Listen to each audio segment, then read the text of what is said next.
ਕਾਵਾਂ ਗੁਜਰਾਤ ਦੇ ਆ ਕਾਂ ਕਾਂ ਲਾਈ ਹੋਈ ਆ, ਸਾਨੂੰ ਦੁੱਖ ਪਰਦੇਸਾਂ ਦਾ ਲੋਕਾਂ ਮਰਜ਼ ਬਣਾਈ ਹੋਈ ਆ।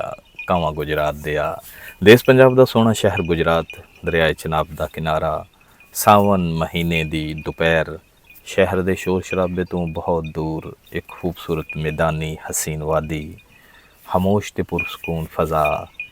ਇਸ ਖਾਮੋਸ਼ ਹਸੀਨ ਵਾਦੀ ਵਿੱਚ ਦਰਿਆਏ ਚਨਾਬ ਦੇ ਕਿਨਾਰੇ ਚੁਗਦੇ ਪਸ਼ੂਆਂ ਦੇ ਗਲ ਖੜਕਦੀਆਂ ਟੱਲੀਆਂ। ਇਹ ਟੱਲੀਆਂ ਦੀ ਆਵਾਜ਼ ਇੱਕ ਦਿਲਕਸ਼ ਸਾਜ਼ ਲੱਗਦੀ ਏ। ਇਹ ਖੜਕਦੀਆਂ ਟੱਲੀਆਂ ਇੱਕ ਨਵੇਕਲਾ ਸਾਜ਼ ਛਾਪਦੀਆਂ ਨੇ। ਇੰਝ ਮਹਿਸੂਸ ਹੁੰਦਾ ਹੈ ਜਿਵੇਂ ਖਾਮੋਸ਼ ਤੇ ਪੁਰਸਕੂਨ ਜਿਹੀ ਮੈਦਾਨੀ ਵਾਦੀ ਵਿੱਚ ਇੱਕ ਨਵੇਕਲੇ ਜਿਹੇ ਸਾਜ਼ ਦੀ ਜਨਕਾਰ ਏ। ਮਗਰ ਇਸ ਨਵੇਕਲੇ ਜਿਹੇ ਸਾਜ਼ ਦੀ ਜਨਕਾਰ ਮੈਦਾਨੀ ਹਸੀਨ ਵਾਦੀ ਦੀ ਖਾਮੋਸ਼ ਫਜ਼ਾ ਉਹ ਦਿਲ ਹੀ ਮਹਿਸੂਸ ਕਰ ਸਕਦਾ ਏ, ਜਿਸ ਦਿਲ ਵਿੱਚ ਆਪਣੀ ਧਰਤੀ, ਆਪਣੀ ਮਿੱਟੀ ਦੀ ਗੂੜੀ ਚਾਹਤ ਏ, ਮੁਹੱਬਤ ਏ।